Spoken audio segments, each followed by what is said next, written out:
예수님의 출생은 정말 이상합니다. 성경은요, 예수님께서 처녀 마리아의 몸에서 생물학적인 육신의 힘이 아니라 성령으로 태어나신 분이라고 합니다. 여러분, 이 출생은요, 어떤 영화에도 나오지 않는 너무 이상해요. 그래서 도시에서 5만 가지 조롱을 받았을 거예요.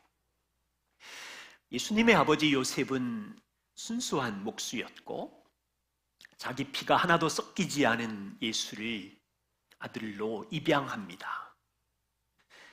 예수님은 30살까지 시골에서 무명으로 살면서 아버지 목수의 일을 돕고 섬겼습니다. 더 이상하고 웃기는 일은 30세가 된 예수님, 출생의 비밀을 가지신 그분이 30세 이후에 동네를 다니는 거예요. 그리고 병자들을 치료하고 귀신들을 쫓아내고 하나님의 나라의 말씀을 선포해요. 여러분, 이분이 가르치는 메시지도 이상해요.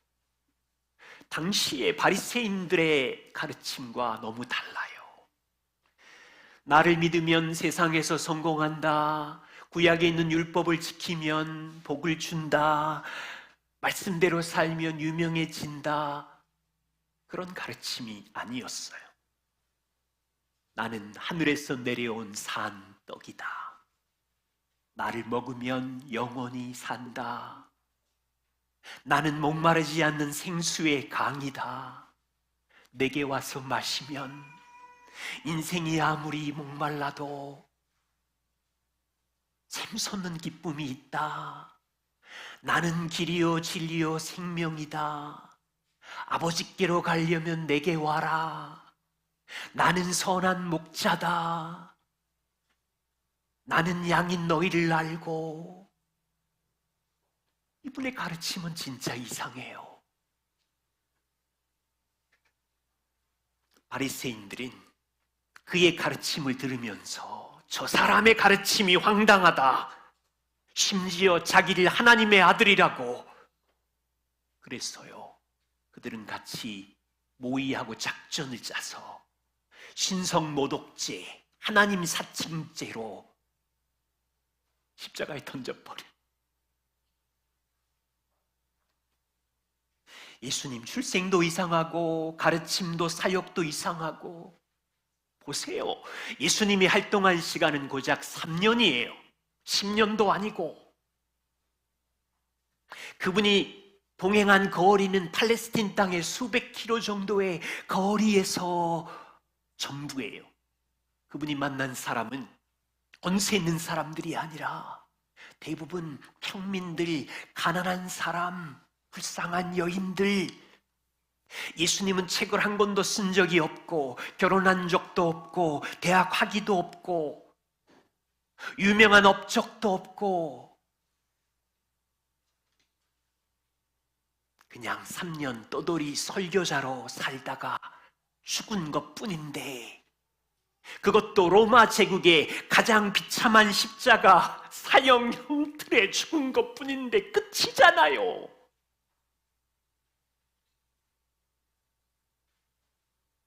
그런데 죽은 지 3일 만에 이상한 소수의 사람이 나타났어. 죽은 예수가 다시 살아났다는 소문이 들어오는 거예요. 죽은 자가 다시 살아났다고 처음으로 소리친 사람은요, 요한복음 19장에 등장하는 고대시대의 힘없는 여인들, 주장해봐야 하찮은 여인들의 소문, 막달라 마리아와 갈릴리 여인들이 부활의 첫 증인이었어요. 그리고는 예수님을 3번 부인한 베드로, 엠마오로 가다가 예수님 만나서 돌아온 2 제자가 부활의 예수님을 증거했어요. 하찮은 여인으로부터 시작된 십자가에 죽은 예수가 다시 살아났다는 이상한 소문,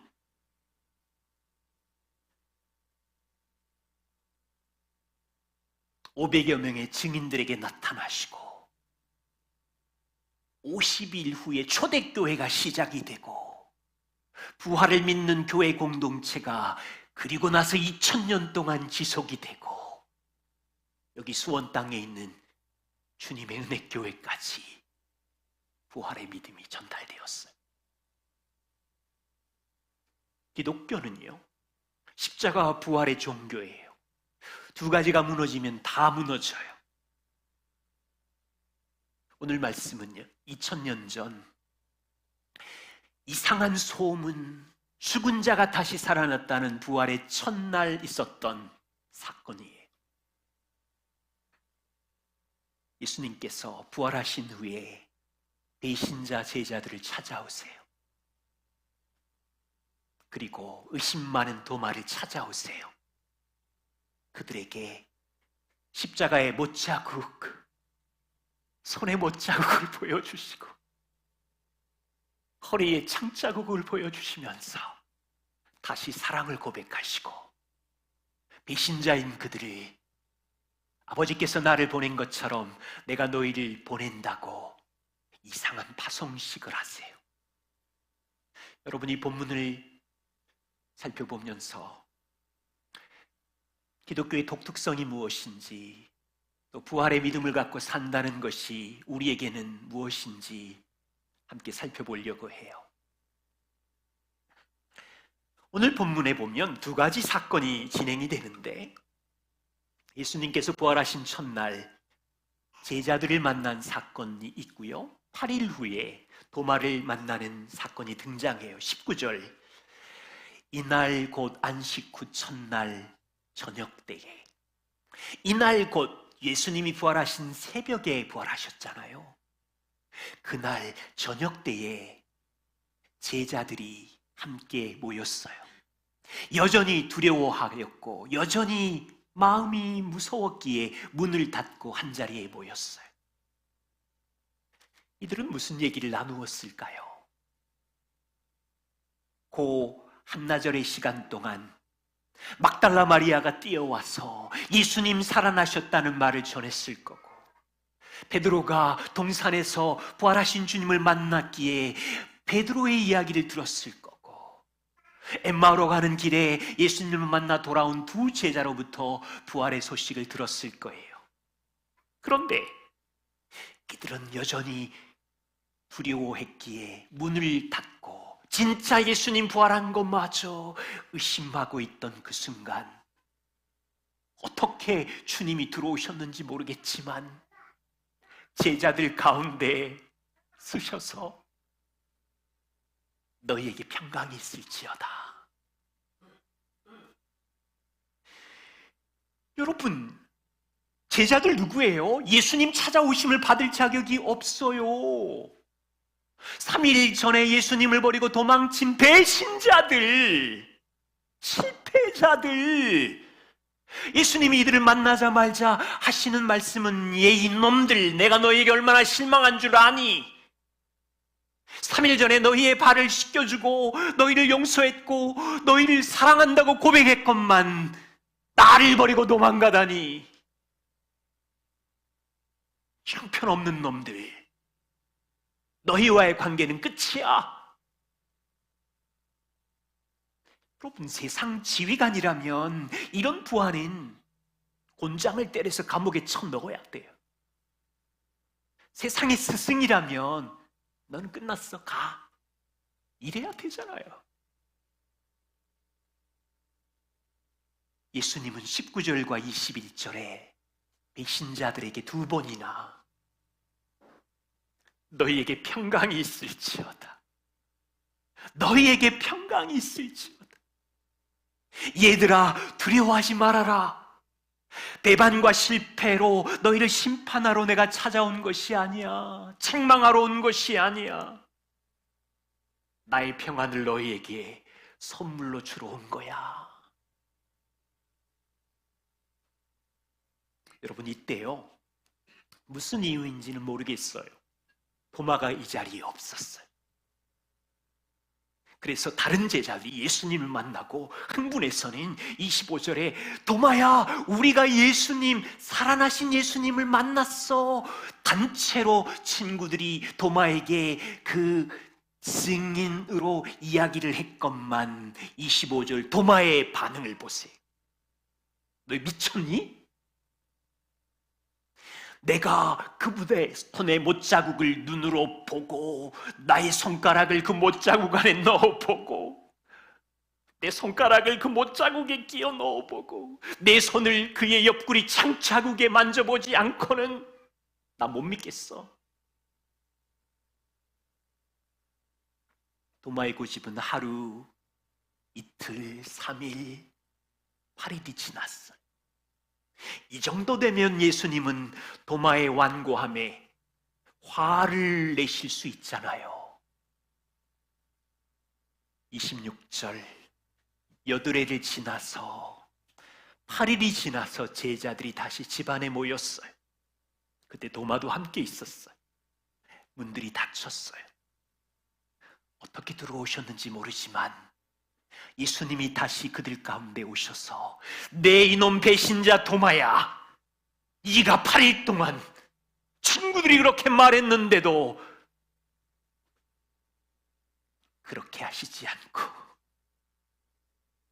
너희에게 평강이 있을지어다. 그리고는 도마를 찾고 얼굴을 보며 말씀하시기를 도마야, 예수님은 아마 도마의 이야기를 들으셨나 봐요. 똑같은 워딩으로 너의 손가락을 이리 내밀어 내 손을 보고 내 손을 내밀어 내 옆구리에 넣어봐라.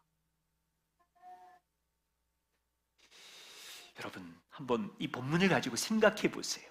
우리 예수님의 고별 설교 같이 나누었는데 불과 3일 전 목요일 저녁 다락방에서 예수님의 발 씻음과 사랑의 설교를 3일 전에 들었고요. 주일날 아침인데 십자가 앞에서 제자들은 배신하고 다 도망쳐버렸고 이제 눈으로 부활의 주님을 만났다면 찬양하고 춤을 추고 그래야 되는데 제자들은 여전히 두려워 문을 닫고 있고 도마는 친구들의 증언에도 마음의 문을 닫아버리고 8일 동안이나 의심병에 걸려가지고 고집을 부리고 있고 예수님은 배신자이고 더디 믿는 제자들에게 너에게 평강이 있을지어다. 철저하게 의심하는 도마까지 도마야, 너에게 평강이 있을지어다. 여러분, 우리 제자들하고 비슷하지 않아요? 너무 제자랑 비슷해요. 저를 포함해서. 주님을 사랑한다고 말하지만 일상의 삶에서 우리도 예수님께 등을 돌리고 도망가고 내 뜻대로 사는 모습들 얼마나 도망가요? 주님은 우리를 찾아와서 나 너한테 실망했어, 너 부끄러운 줄 알아라 이렇게 말씀하지 않고 도망가면 다시 데려와서 너에게 평강이 있을지어다 말씀하시고 주일날 주님 찬양합니다, 주님 사랑합니다, 주님 이렇게 살게요 말하고는 또 돌아서면 베드로처럼 쉽게 3번이나 부인하고 금방 무너지는 제자들하고 비슷한 우리인데 주님은 다시 인내와 온유로 찾아오셔서 너에게 평강이 있을지어다. 도마처럼 의심이 많은 고집불통일 때도 우리는 있어요. 스스로 말하기를 내 눈으로 확인하고 내가 직접 체험하지 않으면 예수고 뭐고 부활이고 뭐고 나는 절대로 믿을 수가 없어. 하나님은 인자와 친절로 도마에게 단체로 친구를 보내신 것처럼 주님을 사랑하는 친구들을 그 사람에게 10명, 20명 보내면서 복음을 설명하지만 도마처럼 꿈쩍도 하지 않고 나는 절대로 하나님이 선하신지 못 믿겠어, 내 삶을 보라고, 하나님이 사랑은 무슨 사랑, 도마는 8일이지만 누구는 8년 동안, 누구는 20년 동안 철저한 의심꾼으로 살아가잖아요. 그런데 변함없는 진리는, 부활하신 주님은 의심꾼인 저와 우리를 찾아오셔서 너희에게 평강이 있을지어다, 이 평안의 선물을 주고 싶으신 거죠. 두 번째 보세요. 예수님께서 20절에 평강이 있을지어다 말씀하시고 제자들에게 손과 옆구리에 십자가의 상처를 보여주세요. 26절, 27절에도 도마에게 평강이 있을지어다 말씀하시고 너의 손가락을 이리 내밀어 내 손을 보고 내 손을 내밀어 옆구리에 넣어봐라. 보세요. 예수님은 배신한 제자들을 회복하는 방법으로 십자가의 못자국과 허리에 창자국을 보여주고 계세요. 왜 그럴까요? 십자가의 상처는 로마 당시 배경에서는 사형 형틀에 박힌 수치의 상징이고 저주의 상징인데, 아니 예수님이 부활의 몸을 가질 때 이 수치와 부끄러움, 저주의 상처를 보여주지 않을 수도 있고, 이거는 부끄러운 거야 감출 수도 있고, 왜 굳이 보여주셨을까요? 죽음을 이기신 분이 수치의 상처를 지워버리는 일은 너무 쉬웠을 텐데 왜 예수님은 오히려 그들에게 못자국과 창자국을 보여주실까요?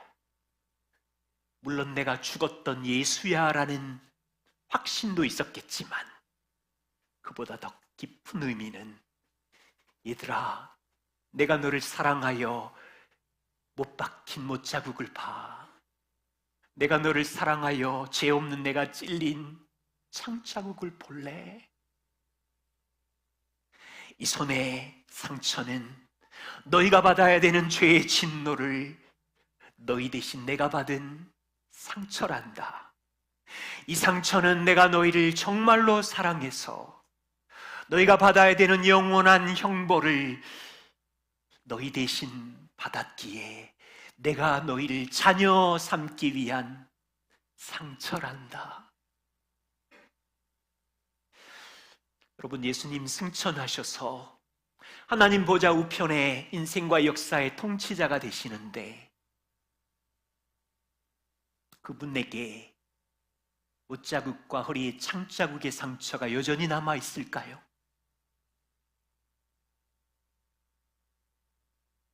지금도 그 상처는 가지고 계세요. 왜냐하면 제자들에게 손의 못자국과 허리의 창자국을 보여주셨고 그 부활하신 몸으로 승천하셨기 때문에 그분은 지금도 가지고 계시죠. 부활하신 왕을 찬양하는 제자들이 보좌에 계신 왕께 물었겠죠. 천사들이 예수님께 묻기를, 영광의 왕이시여, 당신의 손에 못자국은 무엇입니까? 당신의 허리에 끔찍한 창자국은 무엇입니까? 천사들이 아픈 마음을 가지고 왕께 물을 때 보좌에 계신 주님은 땅의 죄인들이 살리기 위해서 그들을 위해 박힌 사랑의 상처라고 말씀하시겠죠. 예수님께서는 이것이 역사적으로는 부끄러움과 저주의 로마 형틀에 죄인된 낙인 찍힌 흔적이겠지만 그분에게는 저와 우리를 얼마나 사랑하셨는지에 대한 사랑의 자국인 거죠. 아마 저와 우리가 이 땅에서 죄를 지을 때마다 주님은 이미 우리를 용서하시며 보좌에서 우리를 변호하시겠죠. 그때 뭐라고 영광의 왕 아버지 앞에 말씀하실까요? 아버지, 내 손에 못자국과 이 허리에 창자국을 보십시오. 제가 사랑하는 이들 내 핏값을 주고 산 이 백성을 위하여 당한 희생입니다. 주님, 저들이 죄로 신음합니다. 저들이 회개하고 주님 앞에 나올 때 이 상처를 보셔서 용서해 주십시오. 아버지께 변호하시겠죠. 1988년 12월 7일 소련의 아르메니아 공화국에 대지진이 있었어요. 한 5만 명 이상이 죽은 무서운 지진이었어요.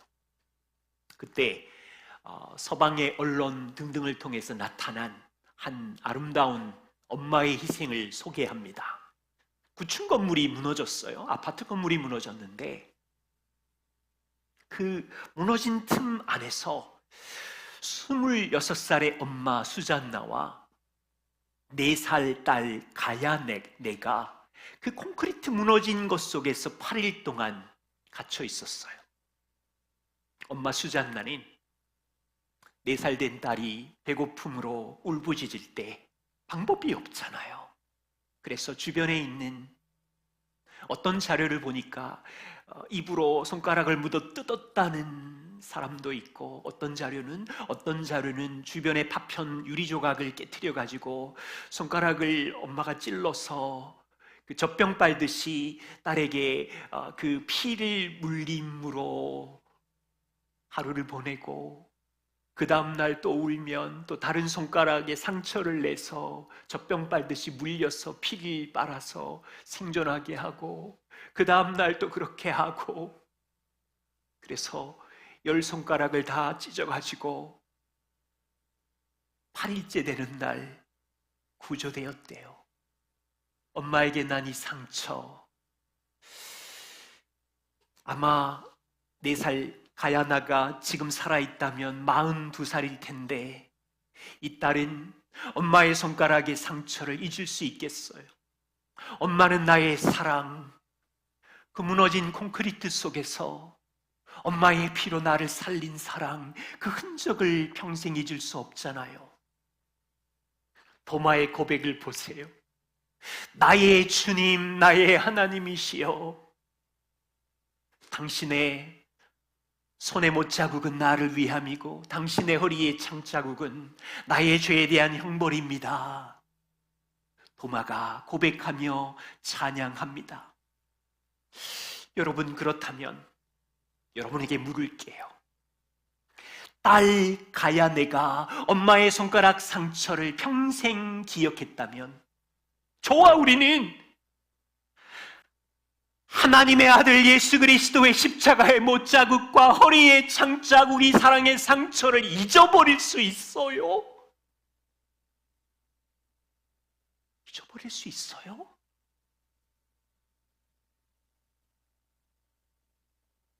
이거는요, 부활주일 날만 기억하는 것이 아니라 평생 기억해야 돼요. 저는 자주 습관적으로 아침에 기도할 때마다 보좌에 계신 주님이 그 손바닥의 못자국과 발의 못자국과 허리의 창자국을 의도적으로 이 상처를 기억하면서, 주님 오늘도 저를 사랑하시지요. 제자들은 직접 예수님의 상처를 보았지만 예수님은 도마에게 말씀하세요. 보지 못하고 믿는 자들이 복되도다. 일상에서 우리는 보지 못하였지만 일상에서 십자가를 기억함으로 나를 위한 하나님의 아들의 사랑의 흔적과 자국을 기억하신다면, 여러분, 배우자의 사랑, 자녀의 인정과 사랑, 이게 중요한 게 아니라 하늘 아버지가 나를 사랑하심이 이보다 엄청난데, 사랑에 배고플 일이 없잖아요. 함께 이 상처를 기억하며 사는 저와 우리이기를 소망해요. 3번째입니다. 예수님께서는 제자들에게 자신의 부활을 확신시킵니다. 그리고 손의 못자국과 옆구리 상처를 보여주신 후에 무엇을 하시냐면 이상한 파송식을 하세요. 21절 보세요. 아버지께서 나를 땅에 보내신 것처럼 나도 너희를 세상에 보내노라. 얼핏 보면 일상적 말씀 같지만 사실은 공식적으로 제자들을 임명하여 세상에 파송하는 장면입니다. 이제 예수님은 십자가에 죽으시면 아버지께로 돌아가야만 했었고, 그래서 마지막 내가 너희를 얼마나 사랑하는지 아니 사랑의 상처를 보여주신 후에 이들을 세상에 파송하십니다. 제자들이 세상에 파송되면 이제 세상에 없는 복음의 소식, 십자가로 모든 죄가 용서받았으며 영원한 생명, 부활의 생명이 있다는 것을 증거하려고 제자들을 세상에 파송하는 시간이 되었어요. 그런데 예수님은 아셨어요. 이들이 홀로 세상에 던져지면 얼마나 나약한지. 22절, 그들을 향하여 숨을 내쉬며 이르시되 성령을 받으라. 제자들의 힘과 돈과 능력으로는 이 복음이 전해지지 못한다는 것을 아시고 성령을 받으라. 세상에 보내실 때 그냥 보내시지 않으셨어요. 예수님의 일생을 보세요. 성령으로 태어나셨죠. 그리고 지혜와 키가 자라며 성령과 함께 하셨고, 세례를 받을 때 비둘기처럼 성령이 예수 그리스도에게 충만하게 임하셨지요. 광야에서 시험을 받을 때도 성령께서 예수님과 함께 하셨고, 말씀하실 때도, 모든 사역을 감당하실 때도 성령이 예수님과 동행하셨지요. 제자들도 동일하죠. 제자들이 주께로부터 받은 사명을 감당하려면 성령 하나님의 도우심이 필요하죠. 그래서 숨을 내쉬며 성령을 받으라 하시는 거죠. 그리고는 23절, 제사함의 권세를 파송한 제자들에게 주십니다. 너희가 누구의 죄든지 사하면 사하여질 것이다. 누구의 죄든지 사하여졌다는 선포를 받아들이지 않는다면 그 죄는 그대로 있을 것이다. 파송된 제자들에게 죄를 용서하는 선포의 권한을 주십니다. 여러분, 이 말씀은요, 예수님께서 제사함의 그 권세를 인간에게 양도한 것은 아닙니다. 우리는, 제자들은 스스로의 힘의 권세로 죄를 사할 수 없어요. 오직 죄를 사하는 권세는 그리스도만이, 하나님만이 가진 권세이지요. 제자들은 예수님께서 십자가에 성취하신 죄사함의 복음을 선포할 뿐이지요. 이미 성취된 거니까. 죄사함의 핵심은 복음을 믿는 우리의 인생의 본질인데요, 주님은 원하셨지요. 제자들이 세상에 파송되어서 십자가와 부활의 복음을 증거하는 곳마다 세상 여러분, 인생 여러분, 죄사함이 죄사함이 시작되었어요. 이 복음을 전하고 싶으셨던 거예요. 인간의 힘으로 죄를 용서받는 것이 아니라 하나님의 자비와 긍휼과 아들의 십자가의 능력으로 우리의 모든 형벌이 끝났어요. 이 소식을 하나님 아버지는, 그리스도는 전하고 싶으셨던 거죠. 여러분, 예수님이 제자들을 세상에 파송하는 이 장면을 보면 기독교의 독특한 두 가지 놀라움이 여기 있어요. 첫 번째는 성령과 함께하는 삶이 등장하고, 두 번째는 제사함의 복음이 능력 있기에 전하라는 두 가지 소식이에요. 예수님은 제자들에게 성령을 받으라, 너희가 세상에서 살 때 이 성령과 함께 동행하며 살아라. 성령은 너희 안에 있다. 여러분, 이 진리는 세상의 다른 종교에는 없어요. 세상의 다른 종교의 창시자들은 믿는 신도들 안에 그 창시자가 그 안에 산다라는 표현을 어떤 종교도 하지 않아요. 잘 생각해 보십시오. 불교를 믿는 자들, 그들 마음 안에 부처가 함께해서 교제하지 않지요. 유교를 믿는 많은 사람들 안에 창시자인 공자가 대화하면서 동행한다는 교리는 없지요. 이슬람인들, 무하메드가 내 안에 살아있고 나와 무하메드는 하나가 되었다 주장하지 않지요. 마르크스주의자도 칼막스가 내 안에 살고 있어 그러면 이상하지요. 기독교의 독특성은 다른 종교에서는 절대로 가르치지 않는 놀라운 한 지점이 있어요. 복음을 믿는 우리 안에 성령 하나님이 사신다는 진리예요. 예수의 영, 그리스도의 영이 우리 안에 살기 때문에 바울의 고백처럼 감옥에 있음에도 불구하고 그는 이제는 내가 사는 것이 아니라 내 안에 그리스도께서 사느니라. 다메섹에서 예수 그리스도를 만난 이후 30여 년 내내 바울은 어디에 있든지 어떤 상황이든지 유라굴라 태풍의 무서운 폭풍 속에 배 밑창에 있든지 성령 하나님과 동행하며 사는 그리스도인이었어요. 지난주 저와 우리 모두는 마티 목사님을 누렸지요. 여러분 좋으셨어요? 저는 더 가까이서 만나서 많이 배우고 정말 스승, 멘토, 인생을 먼저 사신 복음의 사람임을 확신할 수 있었어요.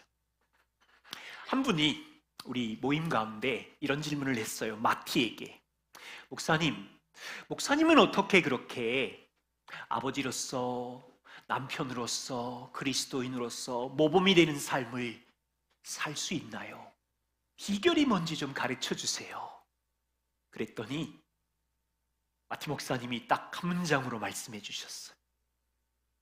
내게 비결이 있는데 성령과 동행하는 삶을 애쓰면서 살고 있다는 거였어요.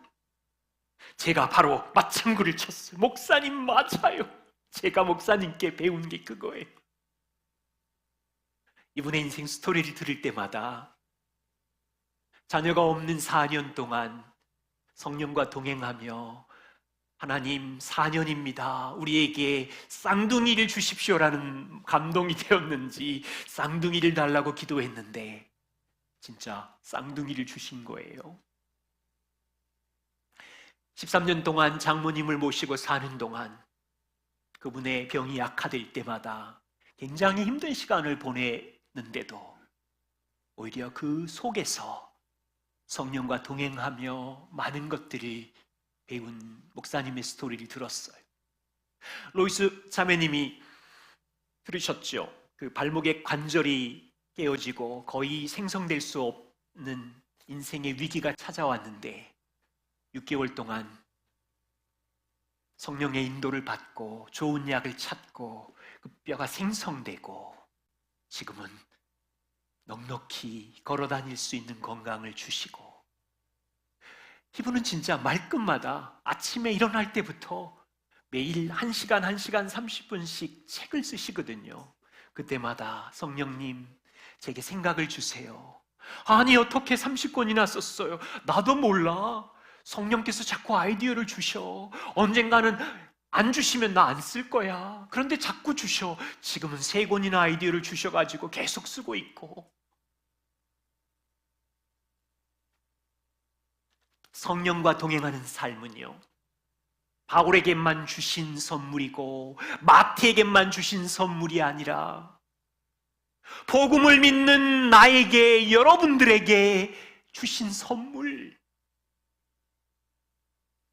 평생 우리 안에 성령을 사모하고 그분과 교제하기를 기뻐한다면 이것이 기독교가 가진 놀라운 독특성, 능력이잖아요. 두 번째는 제사함의 복음이 기독교의 독특성입니다. 이 또한 세상의 어떤 종교도 창시자가 신도들을 위해서 대신 죽어서 모든 죄를 사하셨다, 이런 종교가 없어요. 살펴보세요. 불교는요, 죄를 사함받는다는 개념 자체가 없어요. 어떻게 죄를 이기느냐? 수행하고 참선하고 밀려오는 번뇌를 던지고 집착을 버리는 종교예요. 힌두교는요, 죄를 해결하려면 겐지스강 사진 같은 거 보세요. 겐지스강에 가서 몸을 씻으면서 죄를 씻는 행위 또는 고행을 하는 거예요. 막 불을 지나다니고 못을 지나다니고 나무 위에 올라가서 오랜 시간 있고, 이런 고행을 통해서 밀려오는 죄의 잡념을 해결하려고 하는 종교. 이슬람교는요, 알라의 법을 어기면 죄거든요. 만일 여러분이 다른 사람에게 피해를 주잖아요. 무조건 용서받으려면 피해를 준 사람에게 배상을 하고, 그리고 알라 자비의 신이시여 저를 용서해 주십시오라고 하면 알라 편에서 해줄까 말까 결정하는 거예요. 세상의 모든 종교는 인생에 밀려오는 죄를 극복하려고 스스로의 힘으로 선행이든지 고행이든지 자기 힘으로 죄를 해결하고 있는 종교들이에요. 기독교를 보세요. 예수님을 보세요. 내가 너희를 사랑하였으니 하나님의 아들 신이 너희를 대신하여 죄의 저주를 끝냈어.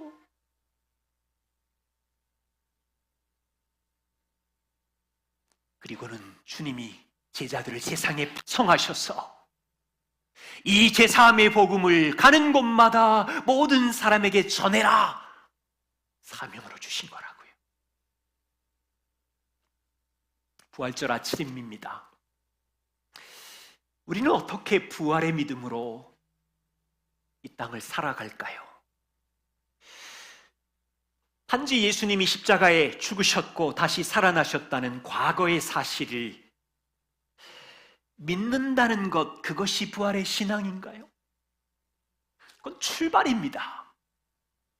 진정한 부활의 신앙은 주님이 승천하시고 부활하신 다음에 약속으로 보내어주신 성령님과 함께 매일매일 동행하면서 사는 것이 부활의 신앙을 가진 그리스도인이에요. 부활의 신앙은 단지 이 땅을 살다가 죽으면 천국에서 영원한 생명을 얻는다, 그것만 있지 않아요. 이 오해를 벗으세요. 부활의 믿음으로 산다는 것은 내 주먹과 내가 가진 돈과 실력을 믿으며 혼자 산다는 것이 아니라 내 안에 계신 성령 하나님과 함께 교제하며 산다는 것이고, 인생에 밀려오는 모든 죄에 대해서 나는 용서받았다는 진리를 선포하면서 사는 것. 혹시 여러분 중에 예기치 못한 고난과 골짜기를 만난 분이 있으세요? 힘들어 죽겠네. 사방이 다 막혔어. 내 인생은 왜 이렇게 꼬이는 거야? 그럴 수 있죠. 무서운 골짜기 안에 갇혀 있지만 나 혼자 거기 머물러 있는 것이 아니라, 나의 짧은 지혜로만 이 문제를 헤쳐가는 것이 아니라 여러분 안에 계신 성령님께 나아가시는 거죠. 다시 사신 그리스도가 내 안에 살고 내 인생에 꼬인 지금을 통치하고 인도하신다는 믿음을 붙들고 그분 앞에 서는 거죠. 최근 몇 주 동안 여러분 안에 죄로 신음하고 있나요? 몇 주가 아니지요. 우리는 지긋지긋한 두려움, 무서운 염려에 소용돌이에 붙잡혀 살아서 잠도 못 잘 때가 많잖아요. 사람마다 또 달라요.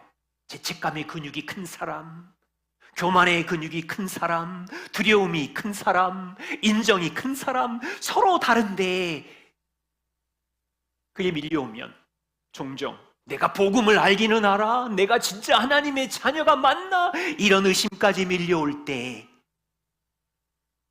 부활의 믿음은 그렇지, 나같이 이렇게 망가진 자를 위해서 주님이 십자가에 죽으셨지, 내가 지금 묵상하는 수치심과 부끄러움을 위해서 죽으셔서 끝내셨지, 이 두려움과 염려는 이미 던져져 버렸지, 용서받음을 선포하는 게 부활의 믿음이라고요.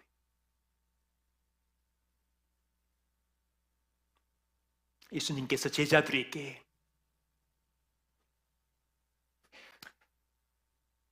내 손에 있는 못자국을 봐라, 내 허리에 창자국을 봐라, 너희를 사랑한 흔적이다. 그리고 세상에 파송하시죠. 소망이 있어요. 저에게, 여러분에게 하나님의 아들이 우리를 위하여 찔리신 못자국과 허리에 창자국이 리얼 아버지의 사랑이라는 것이 밀려와서 여러분이 파송된 가정, 일터, 세상에 성령과 함께 죄사함의 복음, 의롭게 된 복음을 전하는 부활의 증인으로 사는 거예요. 이 두 가지가 무너지면 기독교는 무너져요. 성령과 동행하는 삶이 없고 제사함의 복음이 희박하면, 우리 삶에 없으면 우리의 자녀도 세상도 복음의 영광이 뭔지 보여지지 않는단 말이에요. 부활을 기뻐하십니까? 부활을 찬양하지만 이 두 가지가 없는 껍데기의 믿음이 아니라, 적은 믿음이 아니라 우리 함께 부활의 증인으로 살아갑시다. 내 안에 계신 성령님과 가까이 교제하고, 또한 밀려오는 죄의 손님들을 십자가의 상처를 기억함으로 제사함의 복음을 매일마다 일상에서 전하고, 신음하는 세상의 친구들에게 전하고, 복음의 증인으로 살아갑시다. 기도하겠습니다.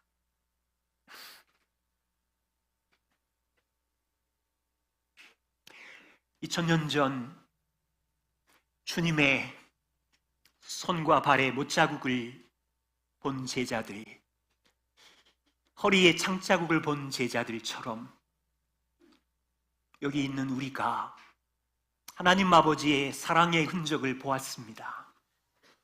성령님, 우리를 세상에 파송하여 가정에서 다음 세대에게, 직장에서 이웃들에게, 신음하고 고통당하는 세상 사람들에게 이 영광의 복음을 전할 수 있는 일에 우리를 파송하여 주시니 감사합니다. 주님, 먼저 부활의 믿음으로 사는 주의 가족들 되게 하여 주시고, 일생 동안 이 영광의 복음을 찬양하며 자랑하는 주님의 은혜교회이기를 소망합니다. 예수님 이름으로 기도드립니다. 아멘. 우리 함께